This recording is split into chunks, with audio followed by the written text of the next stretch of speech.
But that sounds exciting. Thanks. Yes. Yeah. Thrilled. Beyond thrilled. Just go riff a bit more on that. Yeah, something I have observed in what you say is absolutely true, and they will often repeat an argument without going into the counter argument. It's something I've noticed with trolls, and yeah, they will not speak about the counter argument. It's just ignored. Isn't that the way most everyone talks? I think. Definitely. No. I don't know anyone on social media that shares the counter argument or even a straw. It's if they share it, it's a straw man. Well, if they don't share it, they at least stop sharing what they know to be false. Most people are of good faith that way, in my opinion. But disinformation agents will just keep on repeating things that were debunked a long time ago that they really should know about or that they do know about. But if they don't know about it, then they need to be asked about it, so that we can all know that they're aware and that they're not mentioning it again intentionally. So yeah, so publicly bringing up the strongman counter argument and showing that they don't address it fairly is a way of proving that they're disinformation and not misinformation. Is that kind of? Yeah. Well, we don't know that until they address it. They could say, "Oh yeah, I didn't address that, but here's my explanation for that," which they'll probably try to do, a lot of them, but it will fall apart. Yeah. Does this address the nature of disinformation agents? Because like, troll farms that are inputting thousands of SIM cards into phones to log into thousands of Twitter accounts to retweet and boost and bot and stuff like that. Like, is this meant to address like the sheer unbelievable volume of fake web pages and fake social media accounts? Wait, before you answer, point of order here. This meeting is specifically run by our benevolent dictator, Marc-Antoine, and the goal is the top-down design. So it's up to him whether or not he wants to let the conversation run freely or take the reins. I've decided that since we have a lot of new people here, we were in the middle of something a bit intricate, and I still want to have that conversation, but it will be hard to get people to jump in. So let's have that conversation. And I think it's an important conversation about use cases of eliminating disinformation. I'm looking for documents I have on this. Hopefully. Just regarding the troll farms you mentioned, Jamie, I have some ideas how to prevent that. Maybe that's is good. Maybe we should start the community moderation calls soon with Stephen and Joshua and Jean. Community moderation, and also, detecting similarity of text snippets and deduplicating them, and essentially, creating a pipeline that could be community moderation. Quality and control in general. Mm-hmm. Yeah, I really want to find that document I had about trolling. Could we make Felix, the benevolent dictator of that meeting, that process? Do that, but we can. Yeah, let's see how the first call goes, and then we see if we need a dictator or not. Yeah. I'm trying to be a diplomatic dictator. Yeah. Maybe a moderation discussion will be so civil and self-moderated that it will all just play out naturally, perfectly. Yeah, or we have civil attacks right from the start. Yeah, because a group of argumentation experts aren't arguing all the time. There's interesting moderation documents and principles that were released very recently from Wikipedia. Like they have their undo and do support neutrality documents, but Wikipedia has also just come out with additional principles. So that may be something worth taking a look at before moving into that conversation. Yeah, send that to me, please. Will do. Benevolent dictator. I'm just. By the way, I don't think James and Joshua know each other. I think James, we remember you from years and years ago. We've all been fighting this good fight for so long. But Joshua, meet James. James, meet Joshua. Joshua is the founder, I believe, and head honcho over at Ysaurus. And James is the founder and head honcho over at Concordis. You both have created similar argument mapping technologies, but feel free to get to know each other. Thank you. I was just searching Slack to try to catch up on your project, James, and the conversations that you've had, because I can't track quite everything.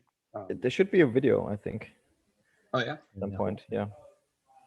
Yeah, this is a document I wrote ages ago, and I mean ages, but I had something about cognitive complexity, cognitive load, cognitive bias, malice. But then I got into a taxonomy of each of those. Forgotten objection, lack of systemic view, early commitment, application, forgetting good solutions. But bias is where I got into false expertise, information overload. What are the problems and what are my proposed solutions? It's very, how should I put it? This is elusive to solutions, but it's very much showing how I intend to tackle each of those problems. And so there's a taxonomy of how to solve that issue, And certainly in the disinformation, this is the one where I had argument by exhaustion, like repeating the same thing all the time. If it's mapped to the same concept, it's like, you've said this before, it's here, it's in the map, no need to expand on it. And by the way, you haven't addressed the counter argument. Making the counter argument very visible may not be clear in that list because it's an old list, but for me, it's one of the key things. Like when you have an argument, the link to the counter argument must be very explicit and obvious. Would you be willing to share this document with me, Marc-Antoine? Yes, absolutely. Thank you. This is... Oh, I like how it's in French. There's a mix, yes. I'd love to have access to it as well. I'm putting it in the conversation so you all have access. It's an intern. It's not time to have breaks. Thank you. And this is... Make it shareable via link at the bottom, and then just He did post the it. link. Ah, he did it. Okay. Yes, thank you. So this is all, yeah, and it's probably a mix of French and English. But now it's the text is in, yeah, there's some French in there. That's, as I said, that's ancient. And it's mixed and it's work in progress. It's the last section that I think is the one I really want to share. Prologue a few notes on goals. That's the one I think is the one I want to draw your attention to.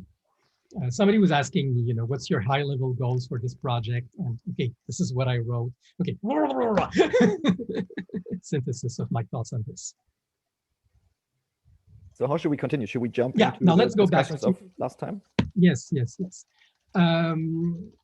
Just as I said, it will be a bit. There's a lot of stuff that's happening, and let me formalization. Okay, we were working on this. There's a lot that's implicit, and I want to make it clear that this is not definitive. And actually, I'm going to change it a lot, but I will go over this diagram. But I will change it a lot, given last Friday, and I didn't have time to include all this. I've just had time to really think about it. And there's a lot of stuff that's implicit in there that I want to go over with quickly. 1 second. This one. No, here. James, for your interest, we're having basically following two different processes at the same time. One is a bottom-up process, like we probably saw the video on that one with the, okay, we want these cases to be in the model and then try to build up a model and add more use cases. And we have the top-down approach, which Marc-Antoine is leading. He basically, how would you here's my model, and let's see, let's poke holes in it. Here's an existing model, let's poke holes in it. Is there a place where these files are that I can access them? There's a GitHub. Is it public, by the way, the GitHub? I'm just having a doubt.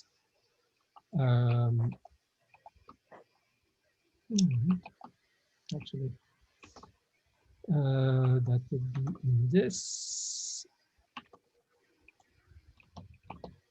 No, here.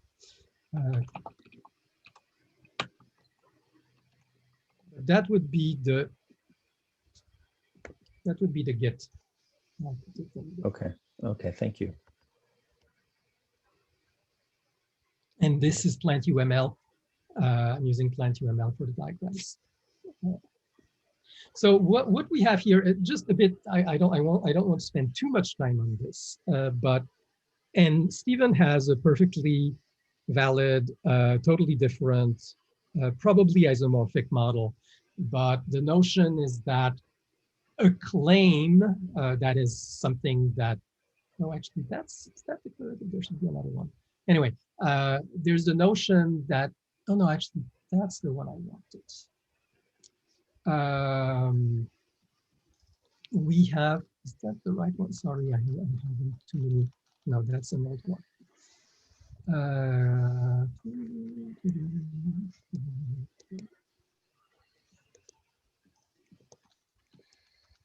There's one I'm not seeing, but basically the idea that we have sentences, text is in a many-to-many relationship with their interpretation, which is a claim, which is an opaque structure, which is saying, well, it's the interpretation of the sentence. And we basically have, I'm not finding the right,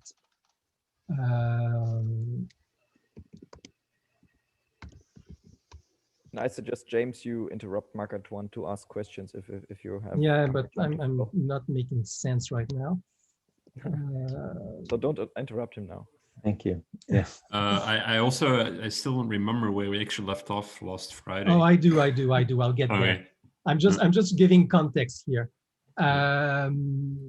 Okay, I'm not finding the right context, but just remember that sentences are in one-to-one relationship to interpretations, and it's a different set of interpretations if the sentence is considered abstractly or if the sentence or phrase is considered in the context of a specific document.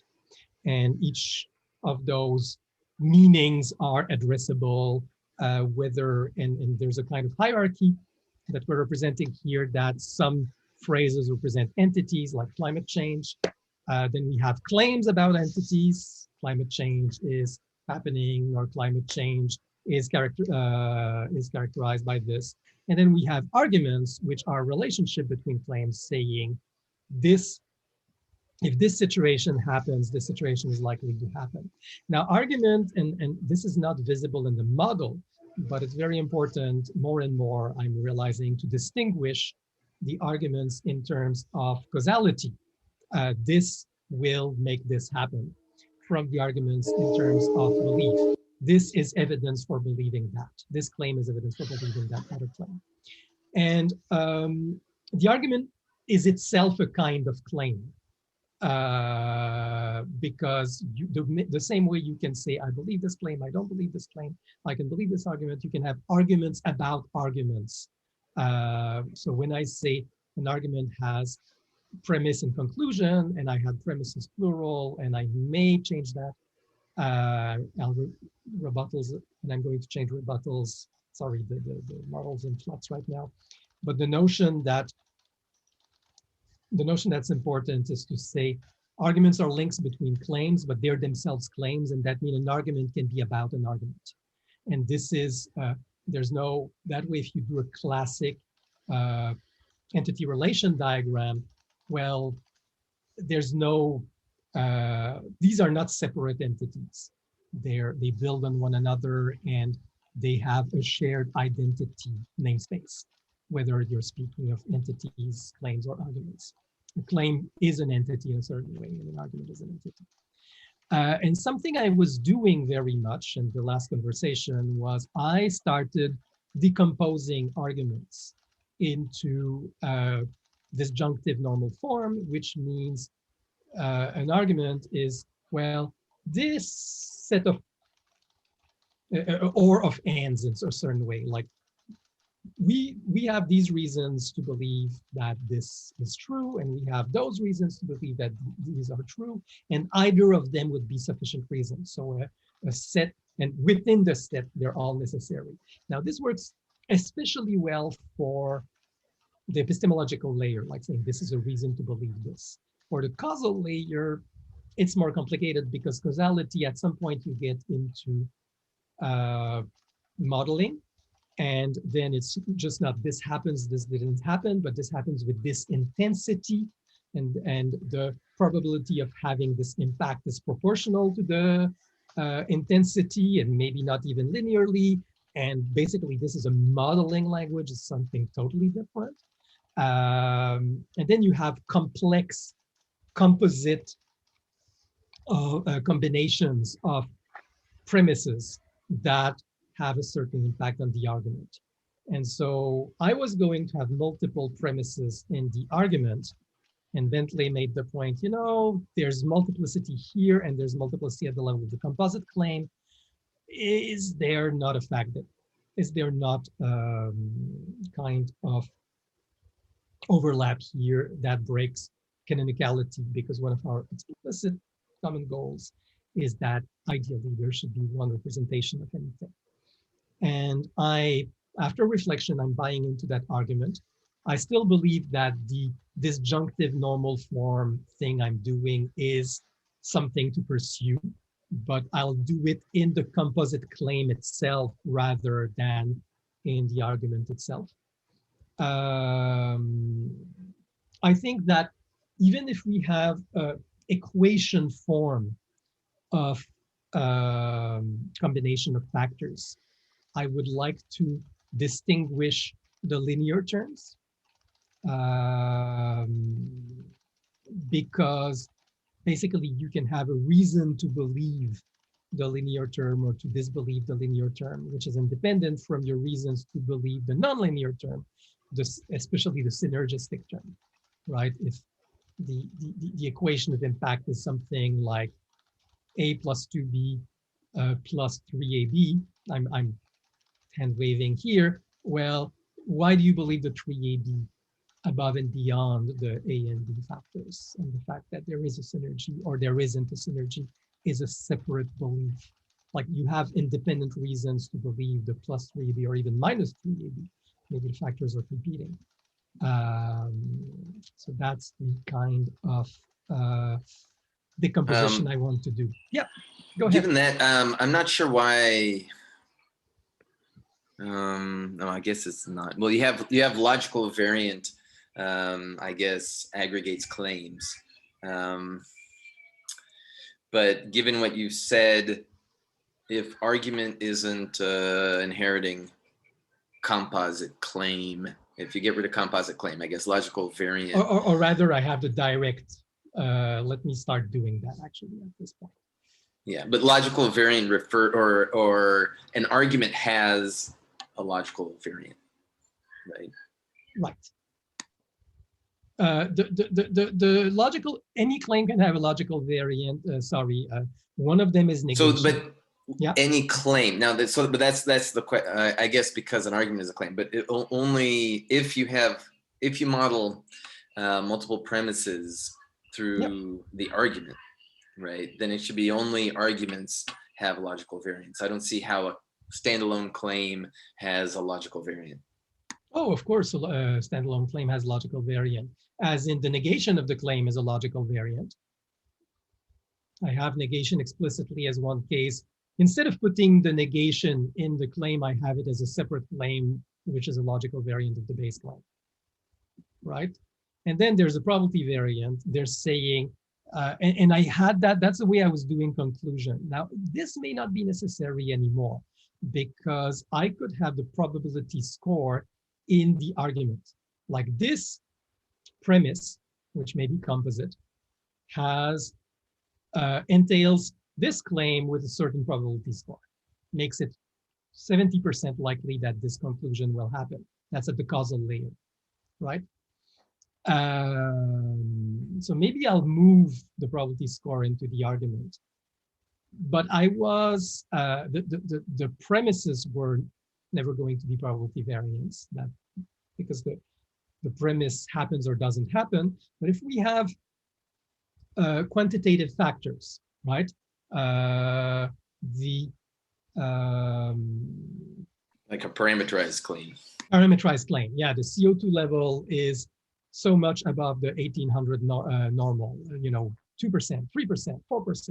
And with different, these are not disjoint, they're parameterized. And then we want to be able to express that parameterization. Now, something I was writing in, sorry, those are my notes to myself. They're not yet in the Google Doc, and I will put them into the Google Doc. Like the belief is about a composite causal mechanism, right? Like, so in a way, the belief is a layer that is kind of underlying the causal layer. But it also goes both ways, because when you have, for example, abduction, I believe this happened because this consequence of it happens, even though we didn't observe the premise.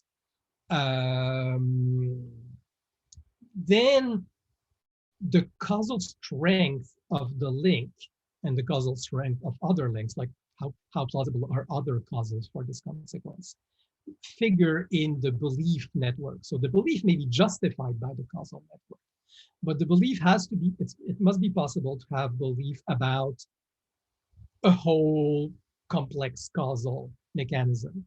Like, I believe in this combination of causes as opposed to this other combination of causes. Right. So, but I see that as being inherent part of the argument map, as opposed to all happening within a single claim. Like you do that through separate arguments, right?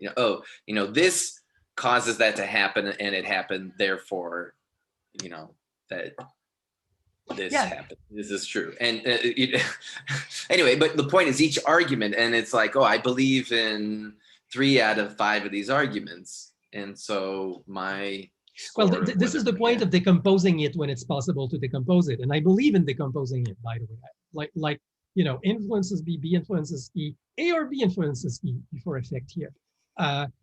Well, these should not be distinct in terms of canonicality, and in the OR case, I'd rather decompose them and have a notion of Bayesian linear combination of, not linear as an addition in a 0-1 probability space, but the Bayesian equivalent, which is pretty obvious, of saying, well, I believe that A makes E 20% more likely, B makes E 30% more likely. So A and B, the probability of A and B together, either E or B happening, has this composite probability impact on E, which is obvious.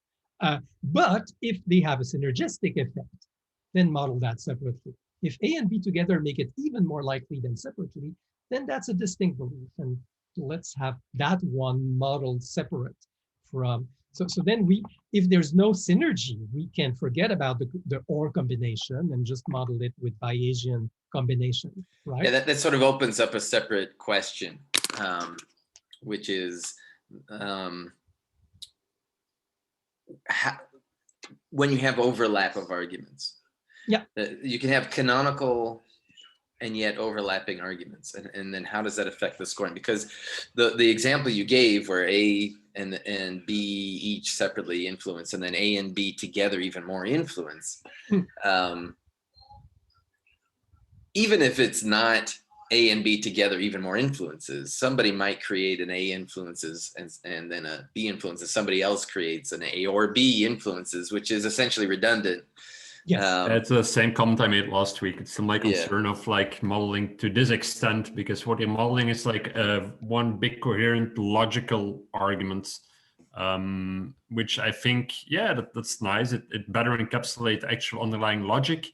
But the more you model, the more there might be potential disagreement or omissions by other people that have contributed. And the question becomes, how do you merge it? How do you make it canonical? And this is exactly why I'm proposing to decompose it. Like this, let's decompose it so we are left with those, and people can say independently, I believe in this, I believe in this.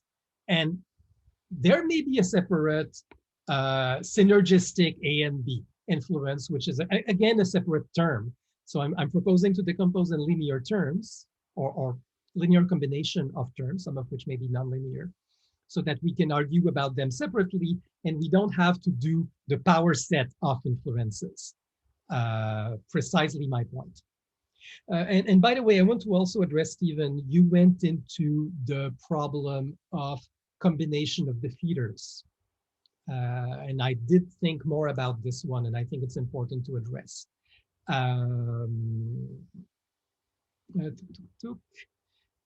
If we have, A makes E effect more likely, but B, C, D makes the effect unless B, unless C, unless D, right? That's the Toulmin defeater. How did he call it again, Toulmin? He called it the, well, you call it obstruction, sorry. Rebuttals, yes. Now, in general, I think it's important to distinguish. I thought, okay, maybe we can factor out defeaters in response to your overwhelm. Say that, okay, this defeater is common to the effect, and then we don't have to worry about how it affects each combination of supporting arguments. But then, when we introduce a new supporting argument, is it affected by this defeater or not? And I think it's important to distinguish, is it blocking the effect directly? Is it blocking the cause, or is it blocking the impact of the cause and of the effect? Those are different cases. Like if A makes E more likely, maybe B is making E less likely independent of A. Maybe it's making A less likely, or maybe it's blocking the effect of A on E. It has no direct impact on either A or E. And these are different cases. And then you can be very clear on what you are opposing. And I think the concern about getting overwhelmed by defeaters becomes much less of a concern, because they will be attached appropriately either to the effect, the cause, or the link between them. And we will know what it speaks about. But there is a consequence on this, and should have gone there. If I say, oh, this makes this 50% likely, and then you say, yeah, well, unless this, unless this, unless this, and those sum up to say 10%, well, was my 50% was it taking into account the defeaters or not? And we have to be clear about that. We have to be explicit about that, probably, like that this estimate was taking the probability of those defeaters into account or not. So when we add a new defeater, we may have to revisit our probability estimates. I have a question, and it may occur as ignorant, but I haven't been to the last few meetings because I've been busy. Is there already like a taxonomy or a categorization schema for different types of defeaters? Like you just mentioned 3 specifically, and I was thinking to myself of a court case essentially exonerating someone for murder. But is it going to be that there are values associated with certain categorizations of defeaters, or how is the numerical value of the weight of the arguments going to be assessed? Right. I'm thinking of using, modern probability theory, the Julia Pearl variant of probability theory for probability work, but Bayesian plus, but I think this should be pluggable, and we've said that before. I'm just saying my preference right now is for the Julia Pearl model because I think it's the most advanced at this point. But I do think when I mentioned the defeater can be either on the cause, the effect, or the link, I suspect that's exhaustive. I don't see how else the defeater can work. Can you send me a link to that model that you're referring to, the Pearl set or whatever? Yes, I'll do it afterwards. But... Thank you.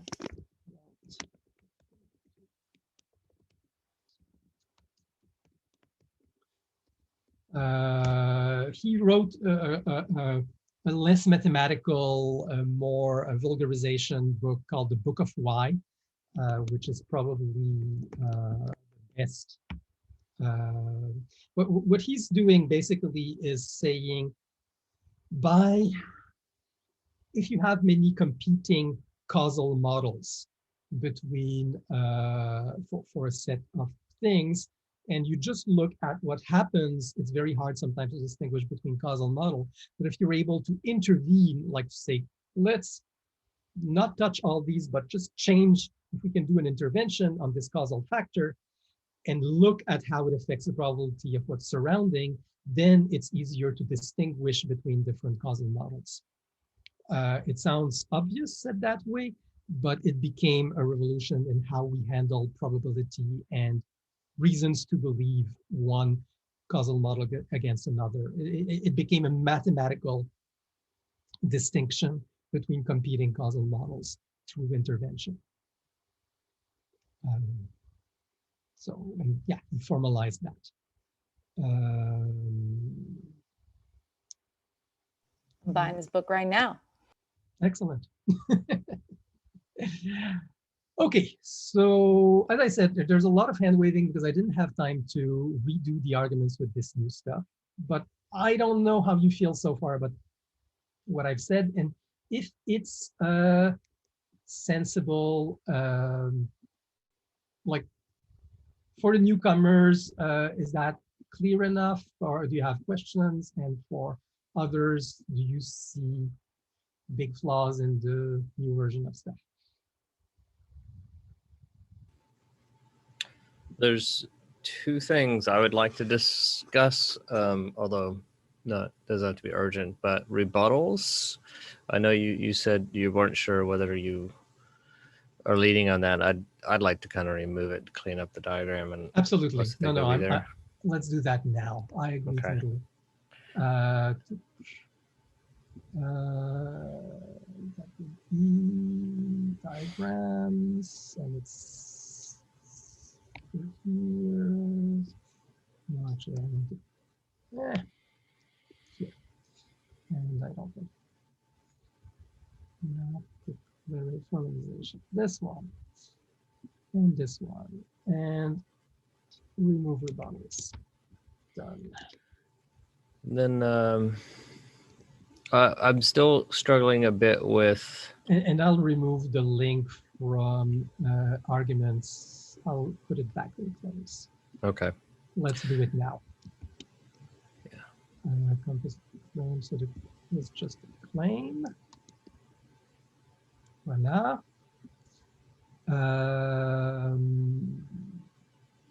The composite claim is there. And I didn't get into variables and specialization and topic relations. I mean, that's probably the next step, but let's get this part. And the negation is still, you're proposing support for the, or well, okay. So, you know, in my system, I have the concept of a pro or a con, and I think we were saying that in this model, a con would be a pro for the negation. Yes. And if I'm understanding correctly, a negation would be a separate sentence. Yes. So my concern about that, if we're doing progressive formalization, there might be a point where you want to counter a claim, but no one's written the negation yet. Yeah. The system automatically created every time, or? I would do it, well, not every time, on demand, right? If you want to point to the negation, then create it on demand lazily. But otherwise, yes, I would automate it, even if there's no formulation of it. I think it would be perfectly appropriate to say, oh, we don't have a nice formulation of it here, but negation of, quote, positive form. Yeah, or claim is false, right? Basically. Yeah, that's another one. Yeah.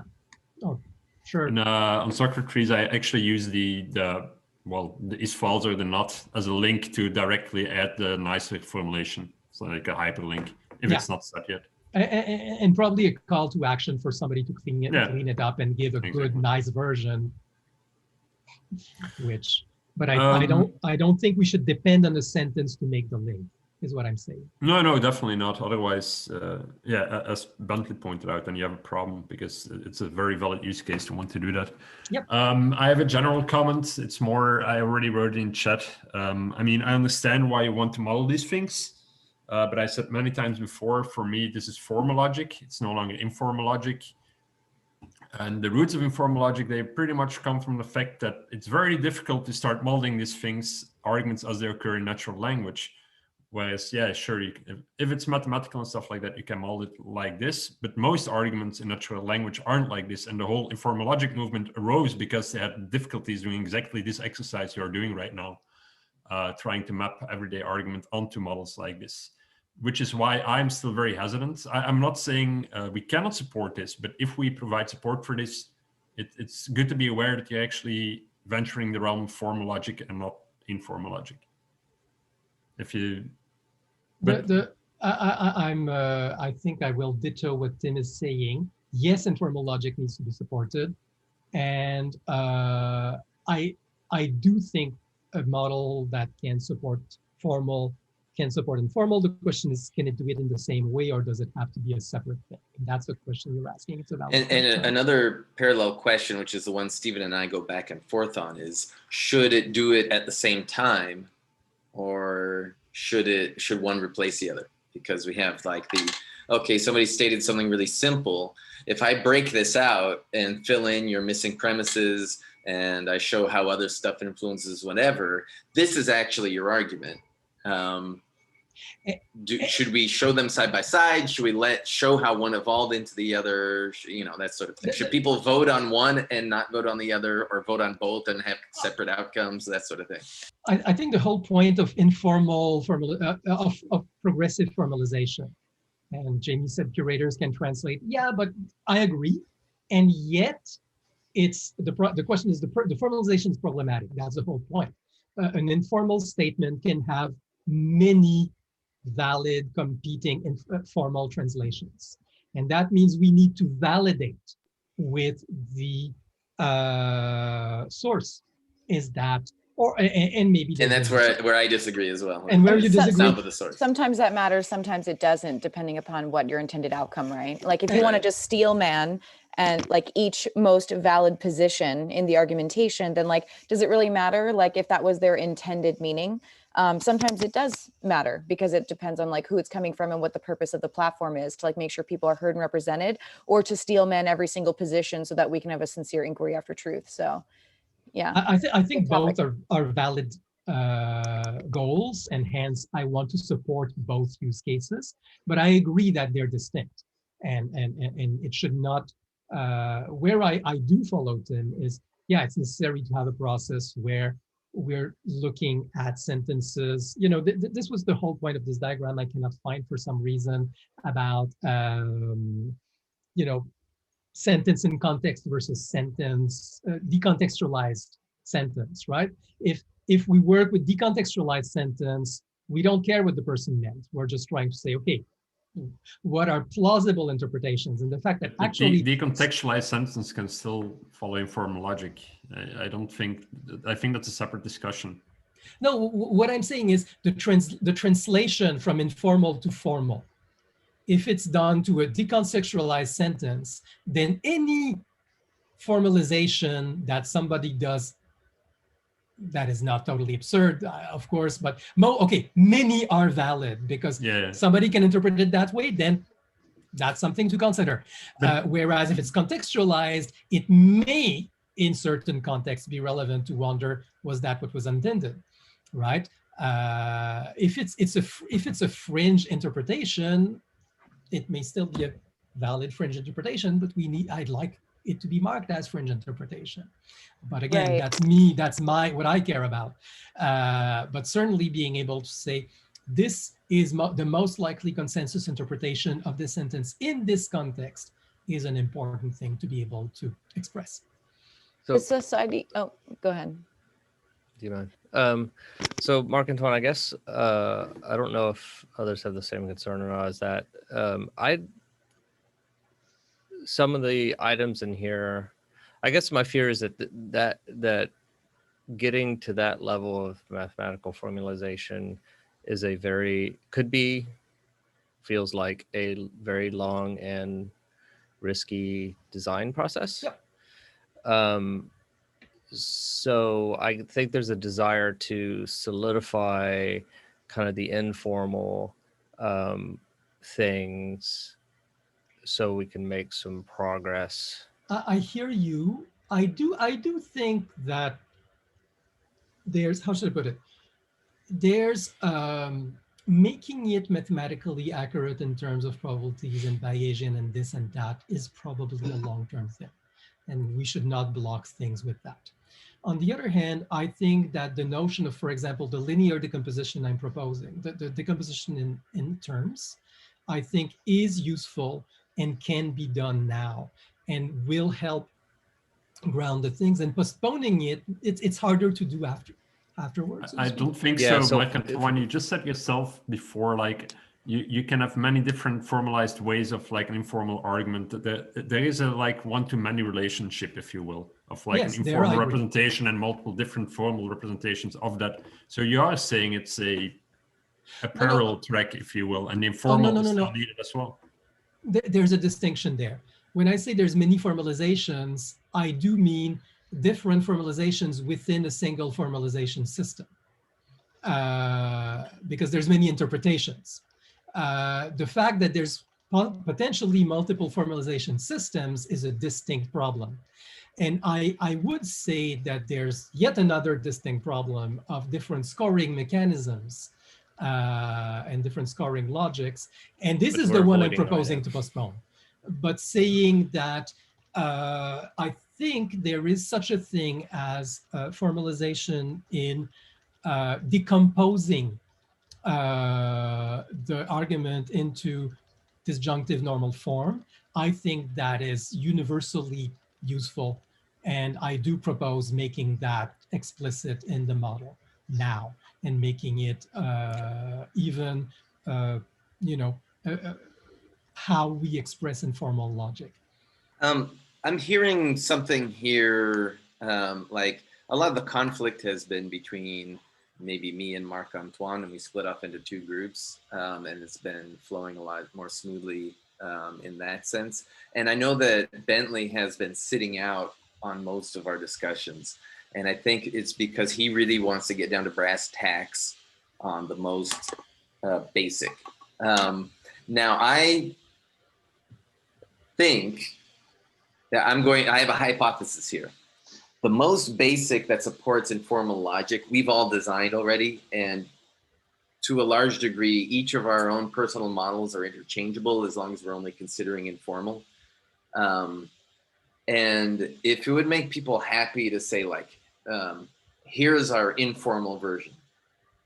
And it doesn't really tie us to what it would look like in the formal version. It might be like, I would propose Bentley, maybe if you want to throw out this is what I would do for informal logic and forget all these formalized cases. I think if Marc-Antoine has limited the scope to this linear, technically your initial point that these meetings are top down and Marc-Antoine is the dictator, so maybe we could pursue that bottom up in your meetings if you're open. Well, let me ask a question though, Bentley. Yeah. What would make you happy in that sense? Are you wanting a base model that we all agree on so we can start kind of building it into changing data while we develop more sophisticated models, or what are you wanting to see? Yeah. I mean, I'm putting code out in the wild and I'm hiring marketers to market my platform. So it'd be nice to know if I have anything in my data model in my simplified data model that's different from your simplified data models. So that's kind of an immediate need that's of concern. But I guess it'd also be helpful to understand from Marc-Antoine kind of what is the scope of what he wants to tackle, because there are some things that are kind of in the future and some things that are close. It helped me a lot to understand that linear thing he mentioned, that he has put some of the formalization off into the future and not. I mean, that's a question for Marc-Antoine, but I also have sort of an answer to that, which is like if we just wanted something to use right now, I would propose we have debate map, and that has the most data, and it works for informal logic. And I, for Gruff, have been using debate map as my de facto interchange data format because I can do that, and I just pull in data. Now, debate map already for me is incapable of representing situations that I want to model in the real world, right? When I've been trying to do the climate change and COVID things, I find the model insufficient. So I both think we have a de facto model you could work with, and we can work with that. And I think it's insufficient already for real world cases. So that's where I'm split on that. Exactly. I was surprised when you said we already have a model that everyone has our own models that support informal logic. I totally disagree. I thought the whole point here was to create a model that supports more use cases of informal logic. And that's why, while I don't see that the things being presented now are irrelevant, they're relevant in a more formal context, I think it makes sense to focus on more the informal side, the cases that you now mentioned, Timothy, that are missing. That I also notice are missing from my platform, and everyone that has built technology like this knows there's missing real world use cases that need to be tackled that are not tackled by current models. Well, I disagree that the things I want to represent are informal. I think. Can you give one example? I think there are problems that can only be solved by more formality. Number one is my definition of context. Don't confuse more formality with formal logic. Formal logic is a very specific thing. Okay. But making something more formalized doesn't mean formal logic. And we may also need to be more precise about what we mean by informal logic. Because there is a precise definition of informal logic, which I'm not sure people are using here, but it exists. And I think Stephen is using that definition. Right. But I suspect he's the only one. I guess I do see some features that are emerging in this model that are that I don't think exist in debate map and don't exist in a reason score. So like, having the sentence representation linked to, an actual interpretation or I'm now all mixed up, and the way that it handles premises and stuff as opposed to mine. I would like to, as I'm building stuff in the future, start kind of building on that, but it's still in such a flux. Go.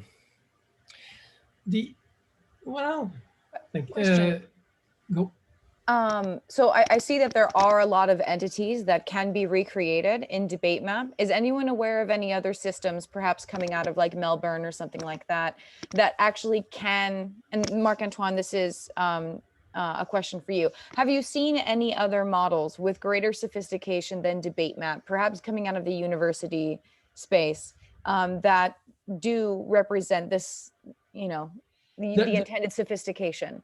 I've certainly seen more sophisticated systems, but okay, for example, the AIF world. I think the AIF world is a bit unwieldy. The cognitive load on people doing formalizations, on curators. It's informal logic, AIF. It's focused on inference schemes, which we don't, we kind of don't want to support, or maybe we do. But inference schemes are informal logic, for example. They're natural language inference schemes with argument mapping schemes. I mean, AIF is informal logic. If you want more like intricate models of formal logic, there's plenty, but most of them were created like way back. They're old. They're more mathematical as well. There's the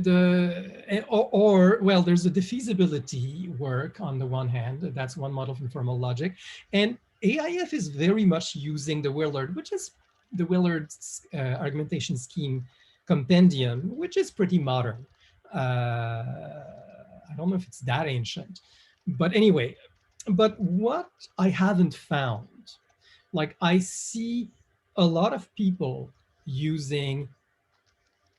studying causality at an incredibly, this is evolving. This causality is a very, very active field. Like there's amazing stuff happening.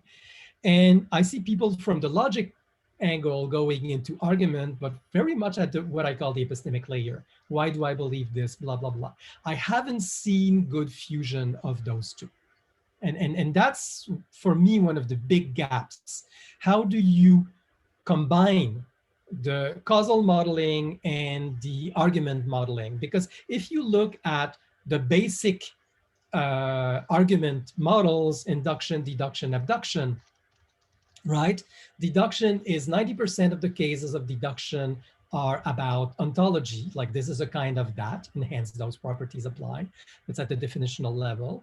And induction is totally probabilistic reasoning. You know, we've seen this case, this case, this case. Well, probably it's a general case. And abduction is well, there's two aspects to abductions. There's Peircean abduction, and I'll get back to that. But the modern notion of abduction is, well, A can cause B. We're seeing B, so probably A, unless, and then we look at all the other things that can cause B, blah, blah, blah. And the Peircean abduction is saying, what are all these A's that could cause B? Hypothesis generation, right? But you're still looking at an underlying causality and the link between causality and belief. But the causality people, sorry, the belief people, the logic people don't look in the causality literature, or to my knowledge. I'm sure it exists, it must be there. I haven't found it, and I haven't found a good model that unifies them well. And I do think that's important to understand how causality, like belief is shaped by causality and vice versa. What are the belief factors in believing in a certain causal model? Yeah, so can we set up a time for you to look at our climate change data? Because, I mean, we find both argumentation about causality and then value statements of belief as well, like believing in such and such institution and the integrity of this and integrity of that. So like, obviously it's not like actually marrying two models, but there's language that bridge it. And so let's set up a time. I'd love for you to take a look at that. And yeah. But I think for me, what I'm arguing for in this group is, in terms of natural logic, not formal, but in terms of informal logic, induction, deduction, abduction are real use cases in real conversations. They've been formalized, but these are things people do naturally. And being able to get to the brass tacks of, why do you believe that? Why does that make sense? Why doesn't that make sense? Why is this sufficient and sufficient evidence? Is part of what the tool should be able to allow, like saying, okay, how convincing is this and why? And that does mean, for me, making the causal model more explicit, and hence being able to represent it is a goal that I hope we align on. And yeah, sorry. I kind of wanted to answer, I don't know if it was Bentley or Steven's question about, what is it that's not a debate map that I really want to be able to represent right away for real world modeling. And there are two, the basic answer is I want to be able to model the should we lock down debate, right? And you guys know we've gone through this. There's a lot of things that just are way too unwieldy to map that. And one of the features I would like to see to help is the parameterization of claims. Marc Antoine knows we've figured out a language for this, but I don't think you guys kind of followed along in it. But parameterized claims. So locking down everything would cost $1 trillion. Locking down everything would cost $100 million. Locking down everything would cost $2 trillion. That's the same claim, you've changed a parameter. And you can model it by having a separate claim for each one, but it's already awkward because people are gonna come up with lots of different things. And when you go to support one, you're automatically attacking the others, which means I would also like to have mutually exclusive claims in ranges and probabilistic ranges. Yeah, it will likely be in this range, and maybe. And that goes, and that goes for like all, most, some, none, That's a different kind of parameterized claim, right? Yeah. And we see this in our climate change data already. Yeah, and it's we've literally world. just It's put it totally into a real bracket. world. You know, we just put it in a bracket, and we have like an infinity long Excel spreadsheet of every time we found like whatever fits in the parameter, like in the wild. And yeah. What I was pointing out about that one, and I'll repeat for James who wasn't there and Joshua, I think, is if you look at what people mean, because I'm interested in meaning, when they say this will cost too much, well, there's a kind of notion of mapping of lockdown will cost and revenue. And many people will actually say, well, not revenue, but benefit, you know, what will it save? How will it help? And what people have in mind is the cost revenue will be in this range of the plane, of that half quarter plane. And this is what I consider too much. You know, it will be this line or this curve, or like, and it's on this side or that side of the curve of what I think is the equilibrium point of value, cost benefit equilibrium. So different people can put the curve at totally different places and put their estimate of where things will happen if we do this at totally different places and still make the same statement. Saying it will be on the wrong side of the curve, but the underlying what too much belief, means, right? The underlying belief is it can be totally disjoint. Like you can have people with the same estimate, different curves, the same curve, different estimates. What does it mean in reality? We have no clue, except they think it's above the curve, wherever the curve is and wherever the point is. And I mean, I think something that needs to be accepted about people in general is that people are willing to meme that statement and they have no idea. But at least at some point in like the exhaustive mapping and representation of the language around the issue, there will be people who definitively say it'll cost $3 trillion to address this issue and that is too much. And like that just may be like the extent to which like we could interpret the meaning of that particular claim. Yeah. I'll put some thought into it. I'll put some thought into this type of numerical argument. I participated in a study a few years ago about forecasting future news events, like assigning probability percentages to them. And the workflow that we used was very numerical. And I was working on Ysaurus at the same time that I was participating in the study. And I thought about, could Ysaurus be used for this? And I can imagine a kind of a different tool that for very numerical arguments. And I'd be happy to, we're at 11 o'clock, but I have thoughts on this topic that I would be delighted to discuss at some point. Was it based on Tetlock's super forecasting model? That was the study. Yes, that was. Yes, yeah. I'm a big fan of Tetlock's work here. And certainly it's something I want to include in whatever I'm doing. But the reality is, the problem is, as I said, those models are all disjoint, the forecasting and the causal. God, they need unifying. But again, we cannot block on that, but being able to model those and express those things, I think is important. Well, it's 11 o'clock, so I don't want to open up a new thing, but I'm happy to share my experiences with that and talk about Sounds this. Great. In general, like, yeah, two things. Like one thing is, James, what time is it on your side right now? Because I think it's very early. 6. Yeah, it's about 6. And it was 5 when we began. Sorry. Yeah. No worries. Yeah, it's okay. Yeah. The thing is, like, I understand if this discussion today was not immediately useful for you, James. A lot of it went over my head, honestly, but there's a lot of rich material here. If I could just chime in and say my perspective, I want to have something that's super practical in terms of real world things and calling out disinformation agents. So I don't need every nuance here.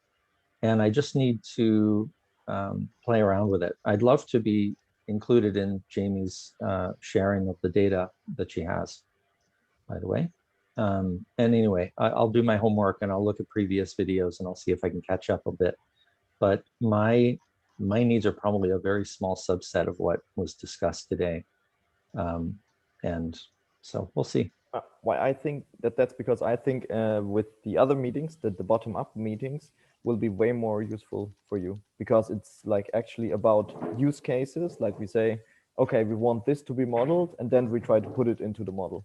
So it's really like the most essential stuff so that's probably more useful to you. Awesome. I would love to have that document. I don't think I have that. I know where that is, the use case list. One thing I will say, however, is that, well, I disagree in the sense that my experience is we think it's simple until we hit the hard cases. And the list of use cases is really what's important coming out of both meetings. We have good complex use cases, and Tim just named one, and they're, yeah, I may be too complex, but I think it's justified by use cases. I'm right there with you, Marc-Antoine. The use case list is pinned in the Hangouts channel if you want to check that. The use case list in the Hangouts. Okay, thank you. It's pinned on the, if you pull up the pinned stuff. If you have a hard time finding stuff, James, just write in the Hangouts channel and ask for stuff. And we'll ignore you for a couple days, and then we'll answer you. I won't hold my breath. And sorry, I came with unmodified model, and I will work more on the model for next week, but I will try to make it clearer what I see as useful in the short run to that can be shared with informal logic versus more long run developments, such as cross scoring across causality and belief. Yeah, but that's true. Very good, Marc-Antoine. As far as I know, is James want to implement something basically right now? Is that right, James? Yes. Well, this is why I'm trying to distinguish what I think can be done now versus what is long term. Yeah, which is very good, because maybe what is now, maybe we can identify subsets that can be already implemented that we think will stay like this. Because maybe if we find something from the bottom-up process that is a subset of the top-down process, or like an intersection, maybe that's something that we all agree on, that's something where we can say, okay, this will probably stay like this. And then I think working on the cases is really important. We've just begun giving cases in the bottom-up process. And for me, the distinction between the models happens in the cases. And yet you may perfectly decide this case is not something I need to model.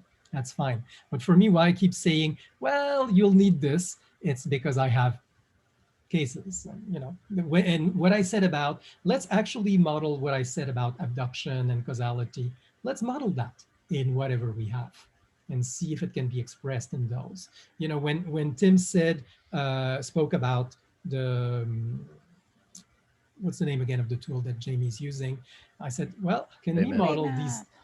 Yeah, can we model those considerations in that tool? I'm not sure. Event map. I have a features list of debate map that I've mapped out. I mean, it doesn't have everything that we need, and Vendrix has been awesome lately about willing to help make some recent changes.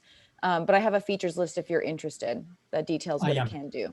Cool, I will send it to you. And then also, James, at a higher level, if you haven't already seen the disinformation version of the MITRE attack framework, I think it was SJ Terp led the team. I think her team was called the Disinformation League. I'll revisit that. Thank you. Cool. And James, it might be interesting for us to hear kind of what you're doing at some point and see if we can offer any assistance. I don't know if we want to. Thank you. We could schedule a separate meeting for that. If that's something you want. Thank you so much. I would love to do that. I think I will probably reach out to people individually. I've gotten a lot of questions, and if it's okay, at least ask them of people if you have some time to connect. Otherwise, it would be awesome to have some time to pick people's brains altogether. Yeah, whatever works out best, whatever is your Thanks best so modality. Much. Yeah, I'll reach out to you first. Awesome. It's cool to have you back, James, by the way, because I think we met on CDL Slack like years ago. So Years to go. yeah, good to see you still in the Thank you, game. Likewise, for sure. All right, I'm gonna kick everyone out of the meeting. Okay. ciao. And Thanks, question, everybody. should we reschedule? We talk about that in the Hangouts channel, right? Oh, Reschedule. yeah, you were implying we should maybe move it later in the day. Yes, exactly. I Yeah, don't need it. I don't need it to be changed. Just if you're advocating for me because it's early my time, it's okay. Yeah, it's kind of hard to find time, so let's leave it at that until James screams. Totally fine. No, it's not gonna bother me. I'm happy to get up Okay, early. Cool. Thanks for your All right. consideration. Bye, everybody. Bye, everybody. Thank you. Bye. Bye bye.